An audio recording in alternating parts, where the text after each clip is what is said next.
Broadcasting live from atop the Rocky Mountains, the crossroads of the West. You are listening to the Liberty RoundTable Radio Talk Show.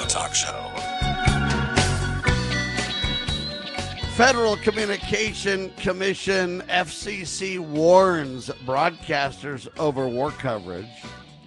Trump rejects Iran ceasefire terms. The global shipping tax is back. And how the U.S.-Israel relationship weakens America and actually harms the world. There's an article written by Brian McGlinchey that really relates to this. And he's been around for a long time in the military, and he's reporting a lot of his personal knowledge, reality regarding Israel and what's happening there. You know, and the problem is, do you dare criticize Israel? Can you tell the truth as you see it? Do you have to pick sides if you're speaking out against Israel? Are you instantly a Palestine supporter or instantly a Hamas backer? Is it biblical where if you bring up anything about Israel, you're basically attacking God and the Bible? And see, that's how we take this in America. And that's part of the strange relationship Brian speaks about in great detail. Lowell Nelson, campaignforliberty.org, with me last episode and really talking about this in detail. But let me give you some reality on this. And if you, mention this Israel thing, you're going to wind up dead. We don't know the truth about Charlie Kirk, but we do know that we've been, told a lot of different stuff by a lot of different people, and there's a lot of controversy. I don't know what happened to Charlie. I just know it's a horrible tragedy. And I think Charlie did a good job and stood for peace, and he was a great person. Made a lot of difference. And I really pray that TPUSA can continue in like mind. Anyway, I digress, except I say this. Did Israel take him out? That's a lot of speculation. I don't know what happened. I just know what we're told isn't the truth. And I've been told that, hey, Charlie Kirk didn't want to take money from them. He decided he was, waking up on them and he was going to blow the whistle or speak out. Who knows? But here's the interesting details of the relationship that the United States has with Israel. And this is what's scary. Can I bring this up, or will I wind up dead for doing so? If I wind up dead, folks, that whatever they tell you, I did not commit suicide, that would be a lie. And know that, interesting. But can I cover it? Do I dare cover it? See, the problem is, folks, I'm a truth teller, and I always have been. And I've got to tell you the truth. And if the truth puts me in harm's way, well, there's got to be truth tellers somewhere. There's got to be somebody looking out for our country somewhere. The Constitution should stand for something, shouldn't it? Israel is the largest cumulative recipient of U.S. aid since 1946. In fact, they get almost double what the next closest country gets. Israel, believe it or not, is only 0.12% of the world's population, but believe it or not, they've received 30% of U.S. aid since World War II. Up to 30%, folks. Wow. Israel is the 20th richest country in the world on top of that. They don't need us or our money to have a normal country. They do need us for war, and they wage war. I mean, right now we're hearing Donald Trump wants peace. Donald Trump might be forced to escalate the war. And then you hear Netanyahu speaking, and Netanyahu really speaks for Donald. Donald really wants to go in and deal with these weapons of mass destruction and deal with the uranium and Donald this, Donald that. And you're hearing from Netanyahu. Isn't that interesting? The second biggest recipient of U.S. aid since World War II is Egypt. Okay? But you got to understand something when we say the second one is Egypt. Aid to Egypt is really essentially aid to Israel. Why? Because it's part of commitments made by the U.S. to seal the, quote, Camp David peace deal between Egypt and Israel. So we kind of said, hey, we'll help you too if y'all quit fighting. So now you give money to Egypt, you give money to Israel. It's massive. The top two.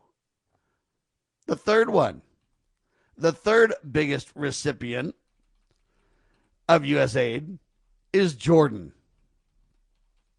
But Jordan is on Israel's account. Yeah.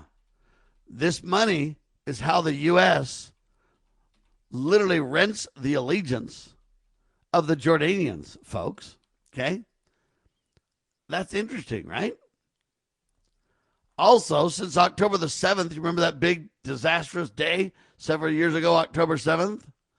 The Biden administration has made 100 separate arms deals with Israel, each one intentionally structured so that it was under the threshold that required mandatory detailed reporting to Congress. You see there? Sleight of hand. We're going to support Israel, Egypt, and Jordan. Then what we're going to do is we're going to have the president structure all kinds of deals, 100 separate arms deals with Israel, but every one of them is kind of below the radar. Every one of them is basically set up to say we're not going to trigger Congress. Congress will keep paying for it, but if we don't bring it up to them, it'll be kind of out of sight, out of mind, right? There are other underhanded counter-tactics, like fishing out U.S. weapons from stockpiles in Israel.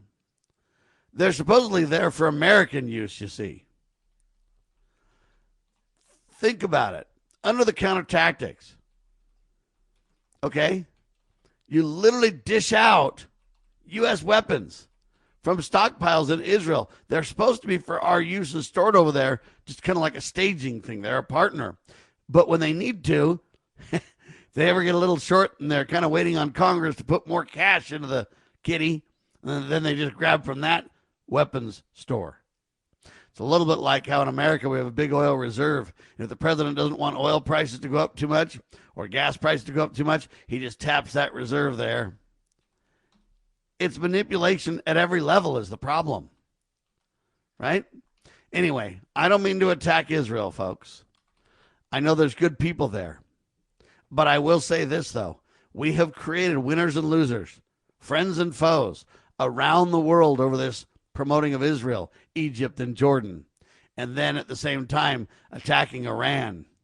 We've favored China, even though China praises a peace deal between Iran and the United States, but at the same time is helping Iran. Iran couldn't do what they're doing. They couldn't sustain what they're sustaining if it wasn't for countries like China and other countries that allow money, goods, and services to flow. I'd debate anybody about this. They let all kinds of money flow, and that's really part of the problem.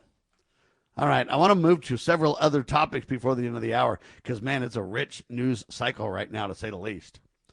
The global shipping tax is back. UN bureaucrats want another shot at your wallet, ladies and gentlemen. Oh, yeah, and what they really want to do, it's not so much even about the taxes or your wallet as much as it's about control. Once they get their digs in, baby, once they get that tax started, it's kind of like the 1913 Federal Reserve and the companion income tax that went along with it. They told you it was temporary. They cranked it up around World War II time. They passed it in 1913, but around World War II, they cranked it up and called it a temporary war tax. But it's stuck. Well, this will be the same way. It's a global shipping tax. It's back. They just want a little bit. Not much out of your wallet, but a little bit. But the reality and the result will be a never-ending, ever-growing, let me say that again, a never-ending, ever-growing tax, folks. The United Nations Maritime Agency is preparing for another, quote, showdown over what critics call the world's first global carbon tax on shipping. It's a disaster, folks. After the Trump administration helped delay the proposal in 2025, the International Maritime Organization, I guess, is now expected to revisit the plan come October 2026, right before the midterm elections. How convenient. And Donald delayed it. Good for him. And I hope he brings it up again and focuses on this. President Trump did good to delay this. I wish he would have went further to shut it down entirely, But again, I don't have the behind the scenes for what President Trump can and cannot do. I'm just telling you, President Trump gets praise for helping delay this. Supporters argue that the levy would fund, quote, cleaner fuels and reduce emissions, while opponents warn that it would raise consumer prices, expand UN financial power, and shift billions of dollars into a, quote, international climate fund with limited voter accountability. The coming vote is shaping up to be a major vote, a battle over climate policy, national sovereignty, and the future cost of global trade. I'm Sam Bushman. You're listening to the one and only Liberty Roundtable Live. Are you watching what's happening in our country and asking, what can I do? Join the John Birch Society in Salt Lake City, June 6th, for a powerful one-day conference. The day includes a host of respected speakers, 2 meals, and meaningful connections. You'll gain clarity on the issues and walk away with practical steps you can take to your community. Reserve your seat today at jbs.org/SLC26. That's jbs.org/SLC26. The Foundation for Moral Law is a nonprofit legal foundation committed to protecting our unalienable right to publicly acknowledge God. The Foundation for Moral Law exists to restore the knowledge of God in law and government and to acknowledge and defend the truth that man is endowed with rights not by our fellow man, but by God. The Foundation maintains a twofold focus. First, litigation within state and federal courts. Second, education, conducting seminars to teach the necessity and importance of acknowledging God in law and government. How can you help? Please make a tax-deductible contribution, allowing Foundation attorneys to continue the fight. You may also purchase various Foundation products as well at morallaw.org. Located in Montgomery, Alabama, the Foundation for Moral Law is a nonprofit, tax-exempt 501c3 founded by Judge Roy Moore. Please partner with us to achieve this important mission. morallaw.org.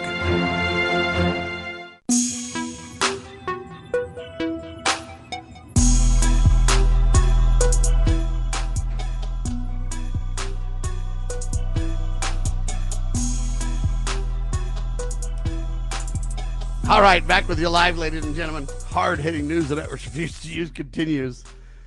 So this climate tax is a big deal. Don't let them do it. President Trump, please stand up again, delay it, stop it, do whatever you have to do. We commend you for your efforts on this the first time, and we pray that we can help you do it again. Again, it breaches the United States sovereignty is one of the biggest problems that I have with it, ladies and gentlemen. So there you have it. All right, a bunch of quick other stories that are relatable. Trump rejects Iran's ceasefire terms. Yeah, you can't blame him for that, can you? Yeah, Middle East crisis escalates. That's a sad deal. I don't want to see that.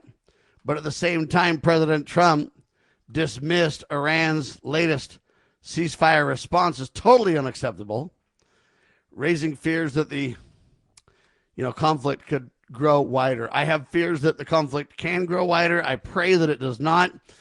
But I agree, we just can't have Iran dictating the details. That won't work, right? We know that. So there you have it. Strait of Hormuz tensions shake energy markets. Yeah, global oil under threat.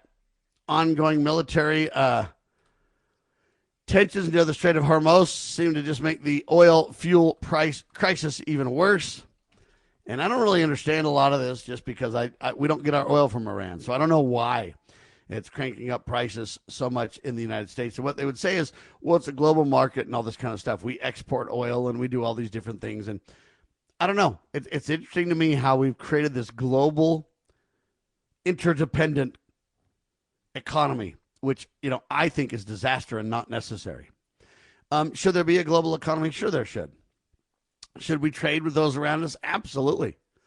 But we should make sure that we're never so dependent on foreign interests that we're in trouble. And we're really in trouble when it comes to war. Donald Trump meeting with China coming up this week. I pray those meetings are peaceful and successful. Our prayers are with you, President Trump. on this, because you know what?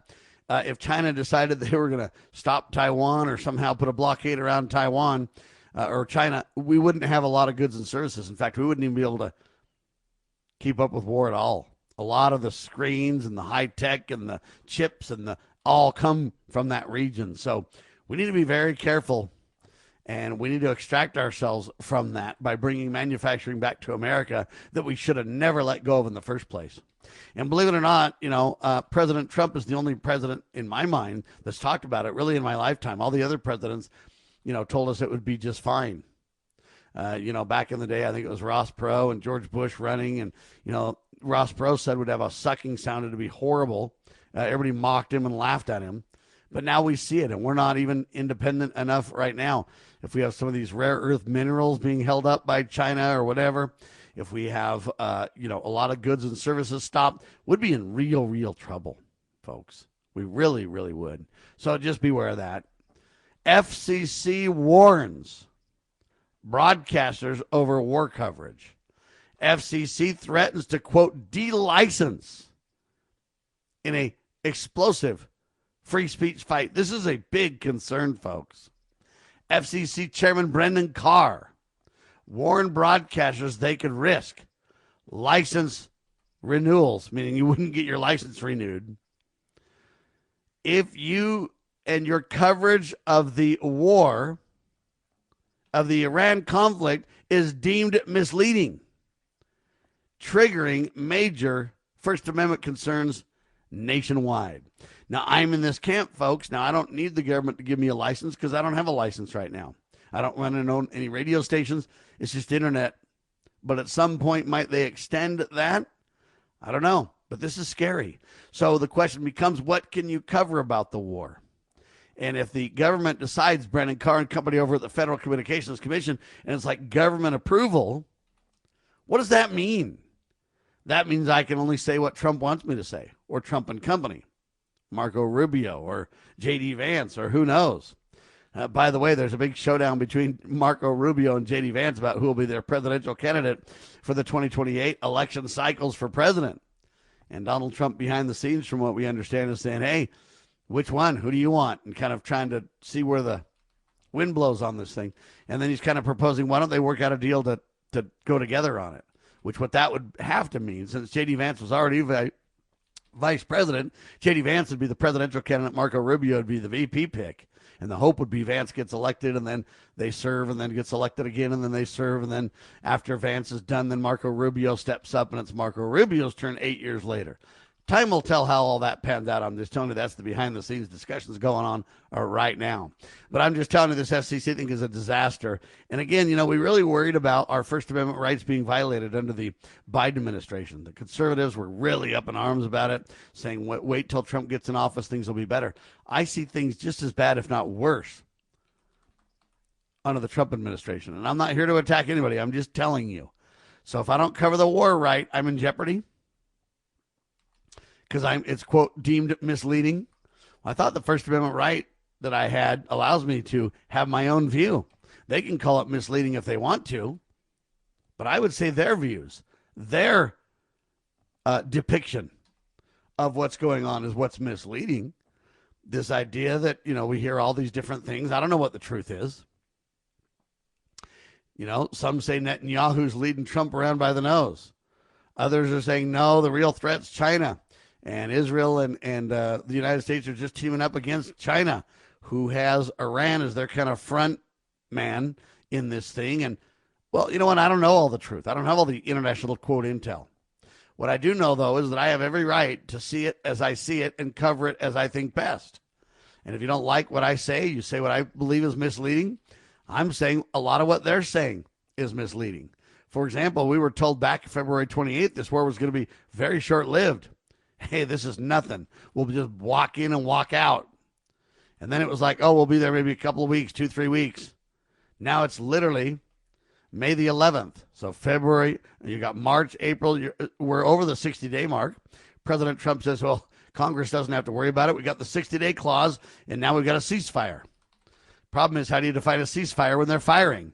Well, don't worry, we're firing again, but since we ceasefired and now we're back firing, the clock starts over. or any number of things they're saying, none of which are constitutional reality. All of them are modern adaptations of the war machine. The trade court now goes against Donald Trump for a second time. Court rules Trump tariffs unlawful. Federal court strikes a blow against Trump's global tariffs. Yeah, they said Trump's sweeping 10% global tariffs are flat out unlawful, setting up a major economic and constitutional battle over, quote, presidential trade powers. And this is where I basically said I support Trump in the tariffs. I really do. I support the Donald in the tariffs, okay? But what I've said all along is he needs to get Congress to support him in this. Going it alone just invites controversy and confusion and, you know, where is Mike Johnson? We hear Mike Johnson's a friend of President Trump's and that Mike Johnson's doing all that he can to help the Trump administration. If that's true, Mike Johnson, how come you haven't done anything with regards to tariffs to shut down the courts and clearly put Trump in the driver's seat, which I would love to see? Anyway, I'm just saying that's kind of a sad deal, right? Anyway, our prayers are with Trump on this. The battle's not over. I hate to see President Trump and the courts fighting when Congress could step up to the plate and hit a home run for President Trump right before the midterms. Boy, wouldn't that be a delightful shot in the arm, huh? Just saying. All right, Hantavirus cruise ship outbreak sparks U.S. response. This is scary. Deadly Hantavirus triggers emergency health operations. American passengers were on a ship, and I guess they all got Hantavirus. I guess maybe not all of them got it, but anyway, several people are sick, several people are dead, and it's an outrage. And our prayers are that we don't have a problem. You know, they always talk about Disease X coming up next. When will Disease X be the next one, like the COVID, to steal our liberties? I pray it doesn't happen, but I predict it will. I think COVID was just a shot across the bow for what we're going to see next. Trump administration may remove FDA chief. White House is moving against FDA leadership amid ongoing tensions. Reports indicate that the Trump administration is preparing to fire FDA commissioner, who is it, Marty Macri, I think is who it is, signaling more upheaval inside the health administrations in government. Bobby Kennedy and company. We'll see what happens there. Our prayers are that we can get good, honest people. I think Bobby Kennedy's doing a phenomenal job. I think Trump's doing a great job in a lot of this too, but they need to be supported. All right, crypto legislation gains momentum in the Senate. This is scary. Washington prepares for, quote, massive crypto power shift. They say a long-awaited cryptocurrency bill is advancing in the Senate, potentially reshaping U.S. digital assets and the regulation of those assets and the future of crypto markets. Look, we don't need the government involved in promoting crypto, folks. Okay? I'm just telling you, a digital dollar will be disaster because they'll be able to manipulate that money even easier than they can now. Hey, how do you like some of our new ending show bumpers, huh?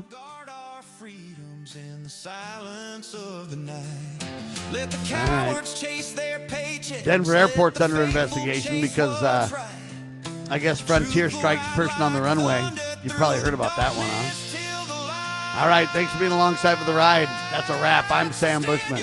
LibertyRoundTable.com, LibertyNewsRadio.com, YouTube, Rumble, we're everywhere, baby. Spread the word, share the love, and it's God, family, church, and country. Right? God save the Republic of the United States of America. It's a penalty for truth, but it's worth it when you try. Yeah, it's worth it when you try.